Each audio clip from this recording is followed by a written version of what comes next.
হে everyone, আজ 2 ফেব্রুয়ারি সরস্বতী পুজো। এবছর তো সরস্বতী পুজো ছিল দুদিন, তবে আমি কিন্তু প্রথম দিনই বেরিয়েছিলাম। আর এখন বাজে বিকেল 4টা। রেডি হয়ে উঠে পড়েছি টোটোতে, সাথে ছিল গায়ত্রী আর আরও দুটো বোন। প্রথমেই চলে এসেছি আমার কলেজে। তবে কলেজে থাকাকালীন কোনো বছরই পুজোতে কলেজে আমি আসিনি। এবার প্রথম এসেছি সরস্বতী পুজোতে আমার কলেজে। আসার পরে দেখলাম ভিড়টা একদমই নেই। হয়তোবা অনেকে আজকে বেরোয়নি যারা কালকে বেরোবে, আর যেহেতু বিকেল হয়ে গেছে তাই ভিড়টা অনেকটা কমে গেছে। কিছুক্ষণ কলেজে থাকার পরে আবারও আমরা চলে এসেছি টোটোতে করে আমার স্কুলের সামনে।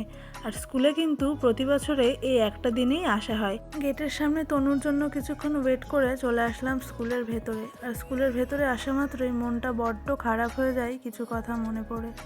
এই হচ্ছে স্কুলের প্রতিমা। স্কুলে বেশ কিছুক্ষণ আমরা সময় কাটাই, তারপরে আবারও আমরা এখান থেকে বেরিয়ে পড়ব। যাচ্ছি এখন টোটোতে করে স্টেশনের দিকে। আর বাইরে দেখো প্রায় কিন্তু সন্ধ্যা নেমেই এসেছে। স্টেশনে পৌঁছানোর পরে সেখানে কিছুক্ষণ দাঁড়াই আর ঘোরাঘুরি করি। তারপরে স্টেশন থেকে ফেরার পথে গেছিলাম ওই রাস্তাতেই বজরংবলীর মন্দিরে। সেখানে কিছুক্ষণ দাঁড়িয়ে এখন আমরা ফিরবো বাড়িতে। আর এই ছিল আমার এবছরের সরস্বতী পুজো। আজকের এই মিনি ব্লগটা তোমাদের কেমন লাগলো অবশ্যই কমেন্ট করে জানিও। ভালো লাগলে একটা লাইক করে পাশে থেকো। চলো আজকের ভিডিওটা এখানেই শেষ করলাম।